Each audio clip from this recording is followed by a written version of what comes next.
is maybe I'll add like another rock in there. Maybe it's a 2-rock type deal. I don't know.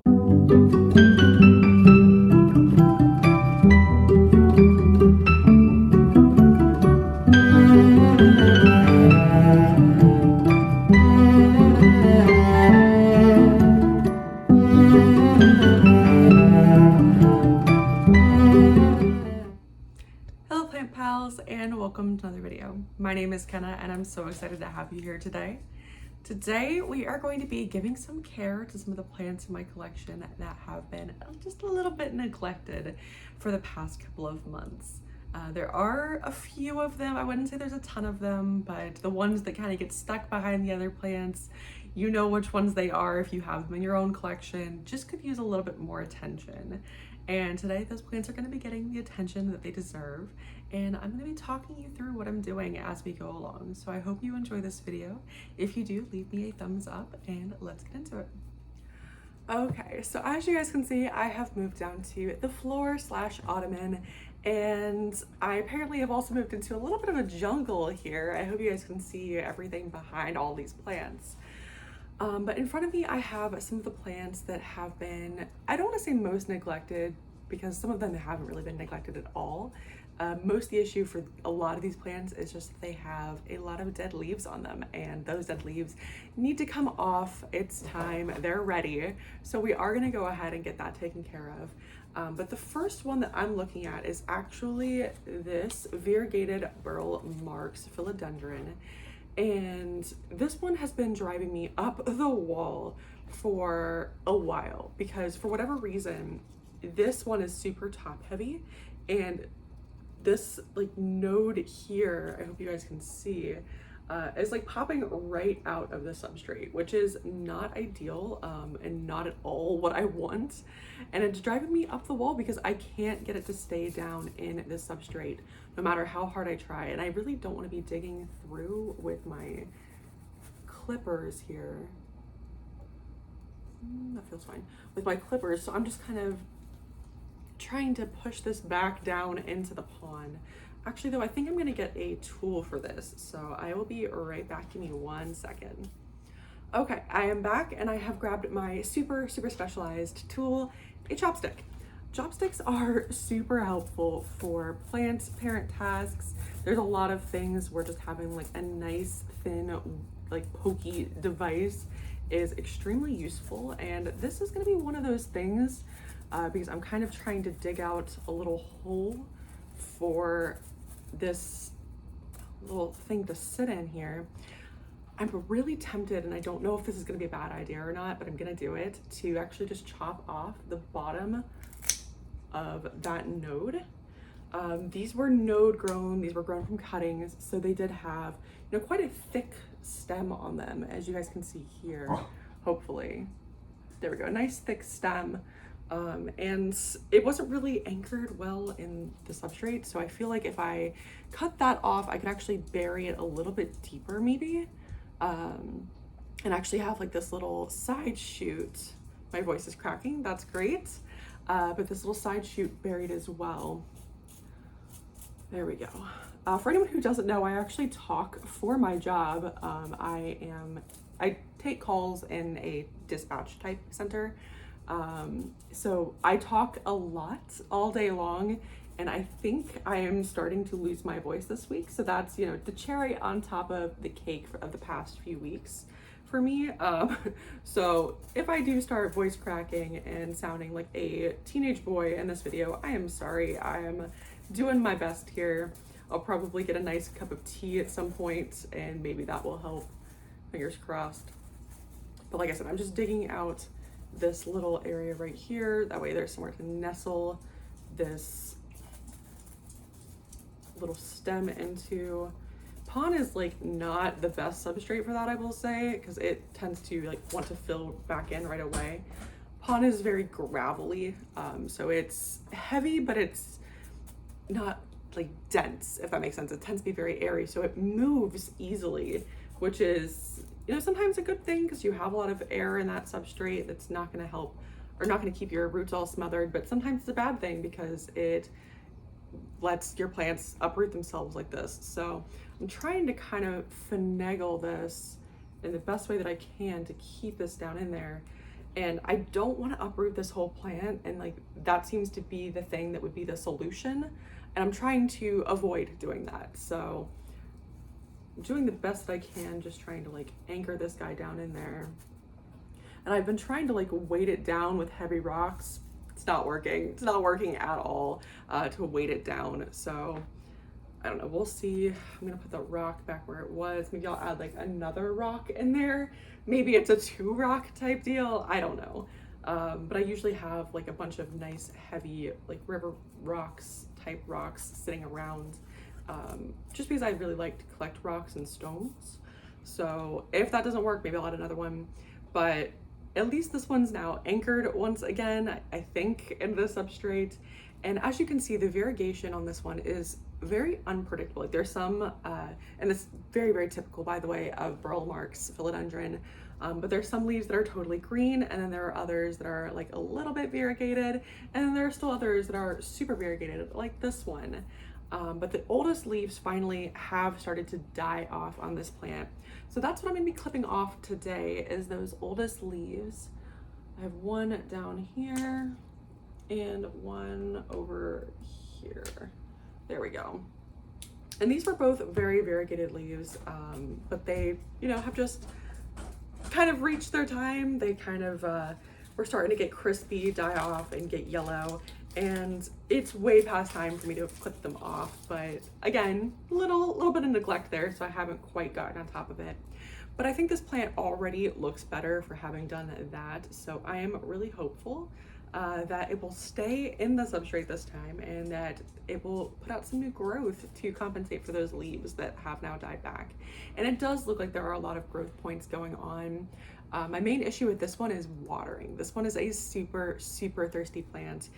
Staying on top of watering is a challenge. It doesn't really seem to mind drying out though, which is really nice. There are a ton of roots in this vessel. I hope you guys can see them. I know every time I get my face in frame, it autofocuses on my face. So I'm trying not to, but I don't know what you guys can see. So I hope you guys got a good view of those roots. But yeah, this one is just a really cool plant. I actually, when I got it, was like 2 sets of both of these like nodes. So like there was these 2 nodes put together and then another 2 nodes put together, and I chopped them apart, and I gave 2 of them to one of my friends, and I kept these 2 for myself, and I think they're doing really well. So I really do like this one. If you guys don't have a variegated Burle Marx, they are a very hardy philodendron, and I really like it actually. I think it's really pretty. It's just very out of control. So that is something to keep in mind. But the next plants that we're going to be dealing with are these. These are my Alocasia, and they are growing a little weirdly.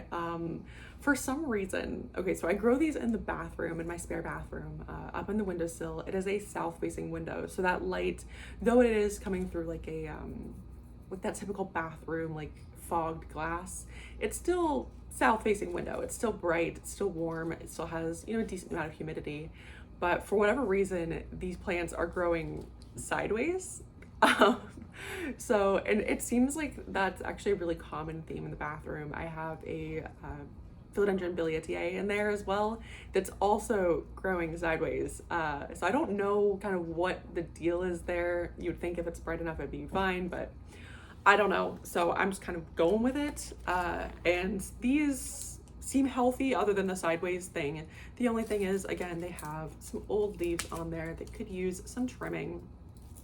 And I just want to clarify that like old leaves on a plant aren't going to harm them. It's just not as visually appealing, which is why a lot of people do choose to remove them, especially indoors. And there is this whole thing, theory about yellow leaves attract pests because it signals that a plant's unhealthy.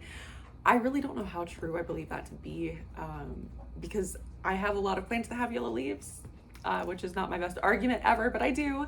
There are a few plants that have yellowing leaves and they seem otherwise to be completely fine. They don't have any pests, anything like that. Their older leaves are just dying, and that's, you know, a normal part of a plant's life cycle. So yellow leaves aren't always a bad thing. Sometimes they're just the oldest leaves dying off. Sometimes they might be due to a little bit of underwatering. These were underwatering. The Burle Marx, I think, was just the oldest leaves. Those were the ones that it came with. So there are different causes, but this one seems to be pretty happy. And actually, this one did sprout up a new little leaf from a corm, which is super exciting, as you guys can see here. And I'm not positive on the ID for this one. I want to say that it is the poly, but I could be wrong. I am not by any means an alocasia master. I am really, by all accounts, horrible with alocasia. I have 3 of them. In the past, I had 1 that I killed. These 2 are obviously doing fine, but I have no idea why. There's in my bathroom, like I said, they're chilling. I try to water them. And other than that, I pretty much leave them alone. And they actually do need a water today. They're pretty dry.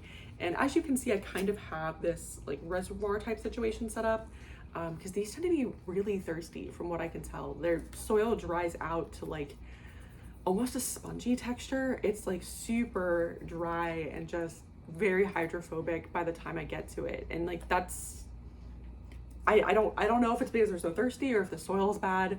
But I do water them pretty frequently. So I actually will water them through and then leave them in a little bit of water at the bottom. That way it actually gets to soak up all of that water, because otherwise I feel like it's not getting enough water and then I have to water them again really soon. And that's just a lot to be dealing with right now. As I've mentioned to you guys before, I am a full-time worker and a part-time college student. So I have a lot on my plate. And I don't really have the time to be going in and watering plants every single day.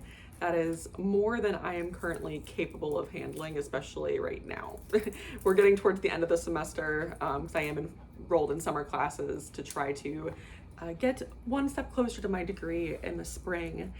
And it has been chaos, all out chaos, pretty much. I've been having a test literally like 2 tests actually, 2 tests every other week.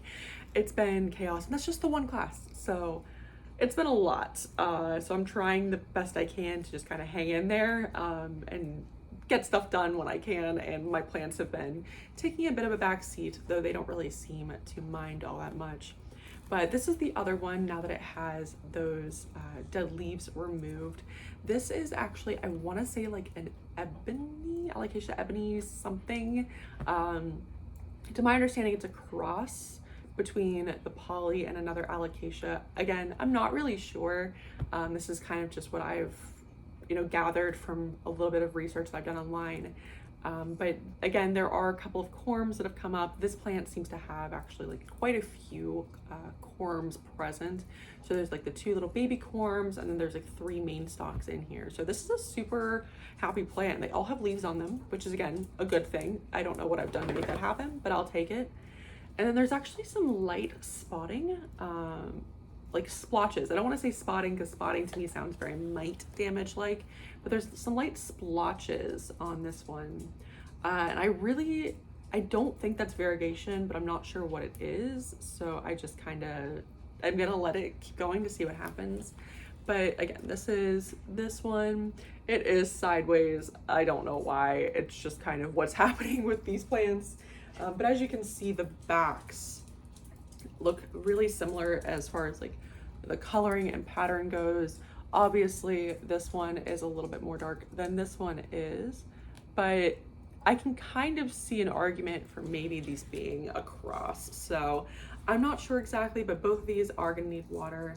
And they, I will say, look a lot happier now that their dead leaves are removed. So that's an improvement for sure on these. And next up is my Begonia Sinbad, and I absolutely love this plant. I know I've talked to you guys about it before in the past. It is just a really gorgeous plant. I mean, if you look at the top here, I don't think that there's any arguing that this plant is absolutely gorgeous. And it's a super happy plant for me as well. Like, it's growing, it's putting out new leaves, it's putting out flowers, like, and I've done almost nothing to make this plant this happy. So I would say this is, can I help you? I was getting pawed over my shoulder here. But I would say this one is probably a really easy plant for like beginners. I've had next to no issues with it, but the bottom leaves do tend to yellow, and I would say that's maybe due to some underwatering. Again, me staying on top of watering has not been my strongest suit in the past in the past couple of weeks or so, probably a couple of months or so. But I'm kind of catching up now, and I think it's doing a little bit better. But for me, I just really like the way that my plants look without yellow leaves. I know that's kind of a weird thing. Why would anyone really like yellow leaves on a plant, you know? But I really like it when it looks all cleaned up and nice, and it's just those beautiful dark silvery greenish purpley pinky leaves on there, and I think it's so pretty. So I did just want to clean that up a little bit, and I'm actually going to pick off some of these blooms as well. That is one thing I will say about this alocasia, this begonia, because it is, why do you keep pawing me? My goodness, she's pawing me from behind still. But because this plant is such a happy plant and a prolific bloomer, it is definitely shedding blooms all over the place, and that kind of is a little frustrating. But I would rather have a happy plant than an unhappy plant, so I will take it and I will just go with it. But this is my Begonia Sinbad. She is super cute, and I'm really happy that she's doing so well after that transplant that we did, potting up those cuttings. She seems to be taking off really nicely, putting out a lot of new growth. I actually see some branching coming in, so that's all good news on this front, and I'm really happy to see it. That's that girl. And then we have this one. So for anyone who knows me or has watched my channel for any length of time, you've probably heard me mention Luna. You've probably heard me mention that Syngoniums are not the plant for me. I just really don't do well with Syngoniums. They don't do well with me. I don't know what it is. This one specifically, I can probably attribute almost 100% underwatering, because I got frustrated with it and it was in the back of my shelf and I just kind of let it be. Anyways, but I just got frustrated with this one because it wasn't doing a whole lot. I mean, the best it was doing was living, and I'll give it that because it has gone where no Syngonium has gone before in my collection, since most of my Syngoniums don't last very long. Actually, I do have one other Syngonium right now. I will throw that out there, and it's alive. It's doing fine. It is in water, but it's fine. This one, I don't really know, but I want to at least, you know, maybe make it look a little bit nicer. So I am gonna go ahead and remove those yellowing or browning leaves, just to kind of, you know, give it a little clean up. Because there are a few of them, and again, this is all me underwatering, and I know that, and I do feel bad about it, but I don't know, I don't feel a whole lot for this plant, just because of all that it's put me through. You know, Syngoniums in general have just kind of worn out their welcome in my home, I feel like, but we'll see. Maybe this will be my turning point, removing all of these dying leaves. I gave it a nice water yesterday, so maybe that'll help. I don't know, but I would like to see this plant do well. I just don't think this is a plant for me. You know, like, there are plants out there that some people don't get along well with. There are some plants people do get along well with. I am definitely, I want to say like a Hoya, Philodendron kind of gal. Syngoniums, I don't know what it is. They just don't seem to like me very much, but we shall see. I did go ahead and cut off those leaves. Like I said, there are new leaves coming in. There always seem to be new leaves coming in on this plant, which is the only reason I haven't given up hope on it, because it always seems to have some new growth. So we'll see, I guess. But as you can see, it's a little bit bald here on the bottom, but the top looks much nicer with all of those dead leaves removed. I don't know what it's gonna take to make this one happy, but if this is it, I'm hopeful that I will have a big, beautiful Syngonium sometime soon. I don't think it's really in the cards for me, but we'll see. So popping that one down here as well. And next on my list is this black Cardinal. So I really never show this one or talk about this one at all, and I feel like it's mostly because it's such a small plant. This one, I feel for sure is probably a tissue culture. And for anyone who doesn't know, tissue cultures is a way of reproducing plants without having to have them go to seed and seed them and grow them from seed. So that can be a really, really challenging task. I mean, number one, you have to get the plant big enough to actually produce seeds. And it's also slower. So a lot of people out there decided whenever there's a really popular plant, they're just gonna tissue culture it. And I know for a while their black cardinals were like really tippy top on these sought after list. And oh goodness. And I know that because they were so popular, they got tissue cultured, and I feel like that's what this plant is. And I actually have nothing against tissue cultures. I know that there are some people out there who really don't want tissue cultured plants, but it really doesn't bother me. I really don't get what the whole prejudice against tissue cultures is. My thing with tissue cultures is actually because they're given those hormones to make them grow and root, they tend to grow like very cyclopsy and weird. Cyclopsy isn't even really the right term. They just tend to like branch out and have so many little plantlet babies on them, and it's just kind of makes them grow really wild. And this one definitely did that. A bunch of the little plantlets died off, and it actually got underwatered for a little while. So it does, I'm kind of scared to take a peek at these roots. I'm sure it will be fine, quite frankly. This is a super hardy plant, but it's always kind of wobbled anyways, and I feel like I want to do something about that. So I'm gonna grab, I had a dirt bowl, I don't know where it went, but I will find it and I'll be right back. Okay, so I found my dirt bowl. This is just some random soil from a plant that I transferred over to, what did I transfer it to? It wasn't Leca, it wasn't Pon, Stratum, there we go. I transferred it to Stratum, and it was actually an Alocasia. It was my Alocasia Michaelitiana. This soil that it was in dried out so fast, and I don't know if my issue with Alocasias is that they are in soil, but I have seen people grow Alocasias in a pond, and I would really, really like to try it because I feel like mine always dry out so fast, and I don't know if that's part of my issue. So I'm gonna try that. But because I am trying that, I do have to go ahead and transfer them. That way they can get some roots into Stratum is kind of my plan, and then see what happens. I've heard that they tend to drop all of their roots when they're upset with you. So that's what I'm doing. And yeah, this one, exactly as I expected pretty much, is really dry. A lot of the secondary roots have dried off, it looks like. Where are my clippers? And I kind of expected that. This one always, like I said, dried out really fast as well.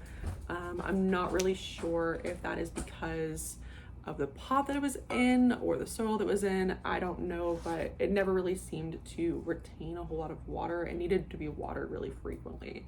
So I'm just gonna go ahead and kind of start over. I'm seeing kind of how these roots are doing. When I'm checking for healthy roots, what I tend to do is take a hold of the root and just like pull firmly, but not like too firmly all the way down. And typically wherever the root is unhealthy or dying back or dried out or rotted, it will actually break off. And that's kind of what I'm looking for here. And it looks like there's actually just two main roots here that are still good.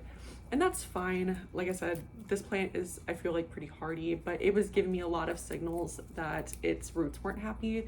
One of which, again, was that the leaves up top were not uncurling. And that is one I've talked about with you guys before. If you have a plant that's leaves are not uncurling, they're just staying curled up, and that's kind of like their fully grown state, there's something going on with those roots. And lo and behold, we have two primary roots left on this plant. So that makes a lot of sense, and pretty much is exactly what I expected. It looks like there might be some new little baby roots coming in, but I'm actually probably gonna get this one into some perlite. Perlite is kind of my favorite rehab type medium. I don't wanna say rehab medium entirely because it doesn't hold humidity really well, but it does hold some water down at the bottom and allow it to wick up, allow aeration. And that's what I'm really looking for when I'm trying to root up plants. So that's probably what I'll do with this one, but I'll set this one aside for now because I have, wait, this, another little peek. Okay, yeah, that's fine. Sorry, that root felt a little weird there for a second. But actually another plant that I want to look at is this Philodendron strawberry shake. And I want you guys to keep in mind what I just said about tissue cultures, because this one is doing kind of a tissue culture thing. And I didn't think that it was a tissue culture. Not that it really matters to me at all. Like, I don't care if a plant is tissue cultured or not, but it's just really interesting that all of these little baby strawberry shakes are forming at the bottom. There we go. There's little tiny leaves coming in, and that is brand new within like the past couple of weeks maybe. And I'm just looking, okay, yeah, that looks fine. But something weird again is going on with these, like this plant. Like if you can see here, it's fairly droopy, it's all pink. And here's the thing, strawberry shake is supposed to be pink. It's supposed to be red, it's supposed to be yellow, it's supposed to be green. It's supposed to have a lot of coloration. But when a plant is curling like this and it is this pink, that is a stress sign. And it's been doing this for a little bit. I thought that it was maybe just a little too dry.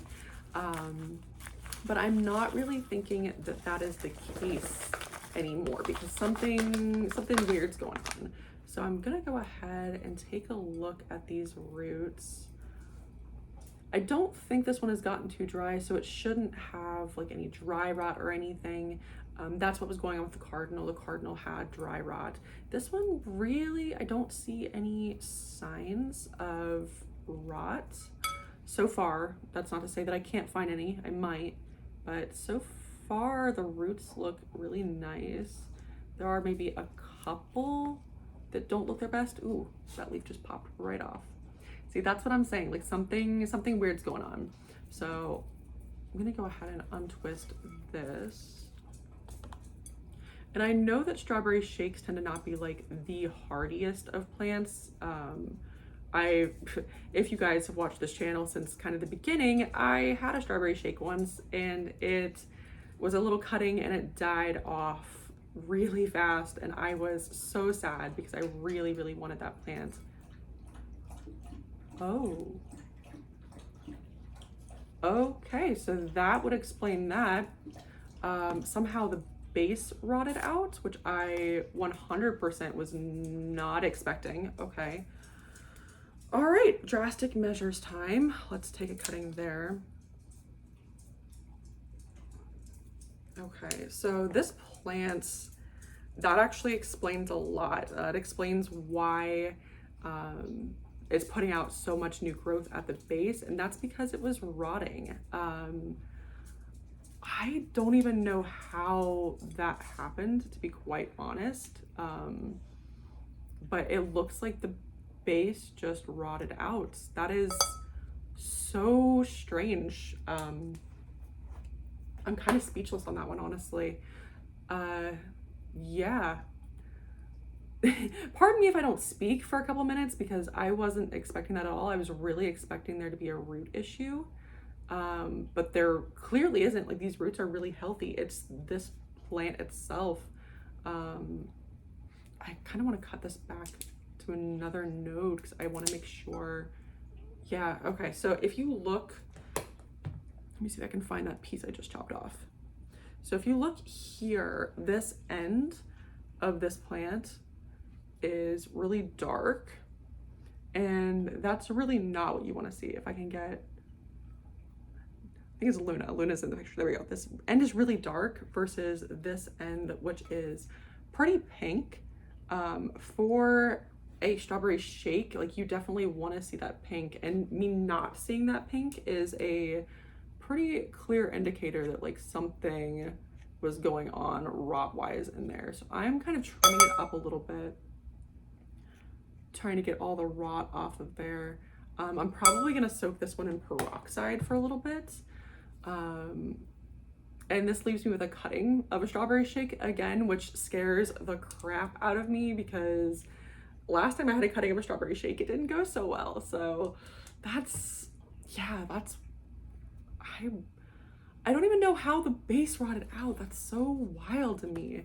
But this is a good example of why when your plant is showing stress signs and it's getting curly, you should really check it out, because I would not have known until it was probably too late that this entire plant, like the base had rotted. That's so wild to me. Okay, so wasn't expecting that. Like I said, as you guys can probably tell, I am pretty shocked. But the soil itself seems fine. I'm not sure that I want to even put this one back into soil. I'm kind of tempted. I really don't like the way this looks. I'm trying not to cut any of like these little plantlets off though, because they look really healthy. Okay. Just performing like minor surgery here. Gonna remove that root because it got cut off the base here. Trying to be really, really precise with my clippers. Yeah, I have no idea what the heck. And like the fact that there's 4, 5 little plantlets on here, like that gives me hope. That's really good. As you guys can see here, there's those 5 little plantlets all around. What I'm probably gonna end up doing with this one is soaking it in some water for a little bit to try to get all of this substrate off. And I think I'm gonna move this one to pon. I don't have a ton of experience with philodendron and pon. However, my thought process is that pon tends to be a little bit better for picky plants. And I've heard that this plant can be a little bit particular. And obviously, you know, the fact that the base rotted out is not working in its favor right now. The not picky plant part of the argument. So what I think I'm gonna do is I'm kind of picking off any roots that look unhealthy, which I can't really tell with some of these guys. No, those look okay. A lot of like the little secondary roots are coming off, but that's fine, honestly. Secondary roots are not as important as the primary roots, and they grow back much faster. So I would rather have like the little secondary roots come off and be sure that the primary roots are good than have the little secondary roots like rot out, you know, and maybe affect the primary roots.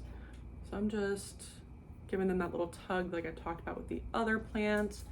And yeah, that's kind of the root system we have left. So because I wasn't planning on this, I don't really have anything prepped. So let me go ahead and I guess grab some things real quick to get these soaking, because I want to soak them both in a peroxide mix because of the rot situation. So let me go ahead and grab that and I'll be right back. Okay, so I'm back, and I did go ahead and fill up this old gelato container. Luna, please don't spill this, of about 50-50 water and peroxide. And I'm gonna go ahead and pop this in here.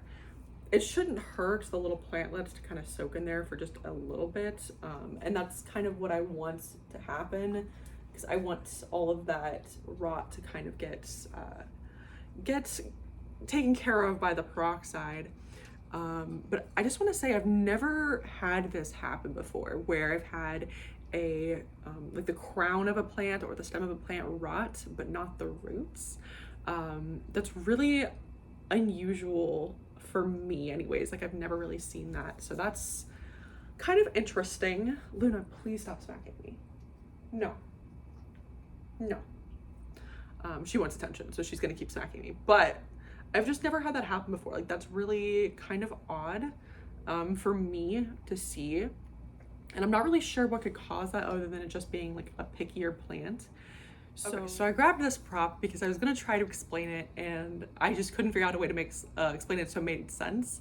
This is actually the Syngonium that I was talking about earlier. That is the other Syngonium in my collection. This one that came to me as part of the Anthurium Regale package, just like one of the little throw-ins that I was given, which is super sweet. And what I did was actually start putting this in here with some perlite, that way it could root. And when I put it in there, the perlite actually floated because it is perlite, it is light, it is not dense enough to be held down in water. And it held up the crown of the plant, but it gave it enough room at the bottom to grow water roots. And it also would wick moisture up a little bit higher just so that the plant actually had moisture. And it's actually worked out super well. As you guys can see here, like there is a ton of roots in this little cup. But I'm thinking that's what I'm gonna do with this top portion of the strawberry shake, is pop it in there with some perlite. That way the perlite's holding it up, it has access to water, and I'm hopeful that that will keep it from rotting out. I'm really, like I said, I'm not sure what caused this crown rot. If you guys have any idea, leave them down below. Because I have never had this happen before, and I'm kind of baffled as to what could have happened, because this is one that I kept a close eye on as far as watering goes. And I don't know, maybe if it's just like super precise, has to be watered at like a specific time. There are plants out there like that. We all have them or have had them in the past, depending on how well they have survived.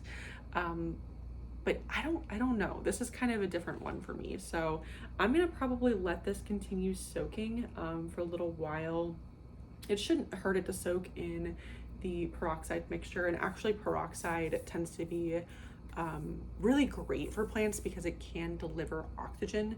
That's actually what peroxide is it has extra oxygen molecules. So when it's you know, working on the bacteria, that's actually what it's doing, is it's oxygenating the area, because bacteria tend to be anaerobic. So when you introduce an environment that's aerobic like peroxide, it will actually kill them. So that's kind of what I'm thinking here, and I know that it's not going to harm them. It's going to provide oxygen and water to those roots. So I think I'm probably going to leave it until I probably get back from work at the very least.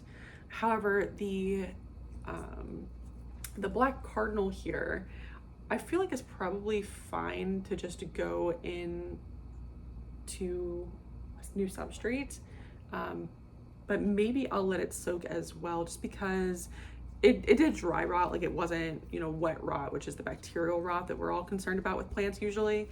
But I feel like it probably can't hurt to hydrate those roots really well, because that's kind of a challenge that I've faced with this plant, is keeping those roots hydrated. So I'll kind of maybe pop that in there too and just let the whole thing soak. I am a little worried about those new little plantlet leaves on the strawberry shake though. I don't know, this whole thing is kind of baffling me a little bit because I haven't had this happen before. So like I don't really know the best route to handle it. There we go. I guess that's a little better. I just don't want like the whole thing deep in the water there. But I think that's probably as good as that's gonna get. So I'll set this aside and let it chill while I'm at work. And hopefully when I come home, it'll be ready to be potted up. I probably won't get to film that for you guys because I get home really late. I get home at like 11:30 at night. It'll be dark. It's just not ideal for filming. But I'm kind of looking around to see what else needs to be taken care of. I don't have too terribly much longer, but I still wanted to show you guys just a little bit of like my routine maintenance when I am taking care of my plants that need a little bit of extra TLC. So I'm gonna actually move over there. That way I can show you guys me trimming up my Monstera and talk about that a little bit. Okay, so there are plenty more plants in my collection that could use a little bit of TLC, but today, the last plant that I'm gonna be taking care of, I think is gonna be my Monstera Deliciosa. This is the plain green form Monstera Deliciosa. I talked about it last week with you guys in my Monstera tour video. And this girl is pretty big. She is probably at least 5 feet tall, I want to say. She is on a stool, so I'm measuring like from down here up. But she does have some yellowing leaves, and they are kind of not the oldest leaves, but the kind of next oldest leaves, I want to say. on this one particular vine. I'm not really worried about this vine. I feel like it's gonna be okay. I just feel like it probably needs to be trimmed up a little. So that's what I'm gonna go ahead and do because it is putting out new growth. It's very happy up top, and sometimes when new growth comes in, older growth will die off. Anyways, but I pulled this one forward for you guys that we could get a little bit of a better view. As you can see, this leaf is yellowing, and you don't have to cut off yellowing leaves immediately. Like, there's no harm done to the plant if the yellowing leaf stays on longer. There are actually some schools of thought that say you should leave yellowing leaves on. That way the plant can reclaim the nutrients from that leaf. But I think it's just kind of time for this one. You know, it's an old, like 2 fenestration leaf, and it was at like the very bottom of the stalk. So I'm not really all that worried about it. This plant, if you guys can see, is super dusty. Really needs a good wash down, and that is also on my list of things to do. It's just not on the list of things I'm doing today because I don't have the time, unfortunately. But this is the next leaf that I took off here. This is again an older leaf. It does have, you know, very minimal fenestrations, but it is kind of a cute little leaf aside from the yellowing. But I think those were really the only 2 on this plant that really needed a trim. The other thing that I actually do with this plant on a fairly regular basis is these roots. These roots are the aerial roots that develop for Monstera. And if you've never seen them before, they kind of look a little wild, and they're really, I don't know how to describe them, but they're very kind of like wormy feeling at the base, and they grow really long and thick, and they're supposed to help support the plant. And plants grow them for one of 2 reasons. Usually one is support. The other is if they're searching for water. And I do underwater this one just a little bit because I'm kind of worried about overwatering it. So I underwater it instead, which is, I guess, only plant parent logic. But that's kind of, to me, probably what part of the reason is that it spouts so many of these roots. However, these roots, because they get so long, they can start trailing it like into the floor, stuff like that. And there are a few schools of thoughts with these roots. So one is you should cut them, because if you put them back into the pot, it will just cause more problems for the plant because it'll get root bound faster, which, yeah, I guess that's true. I mean, that's a fair point. The more roots that you have in the pot, the more root bound the plant will get. Kind of common sense. But I don't like to cut them because the plant's growing them for a reason. And the next school of thought kind of falls into that category. The plant's growing them for a reason. You should put them into something. So a new pot, a glass of water. I have seen people do like buckets and glasses of water before.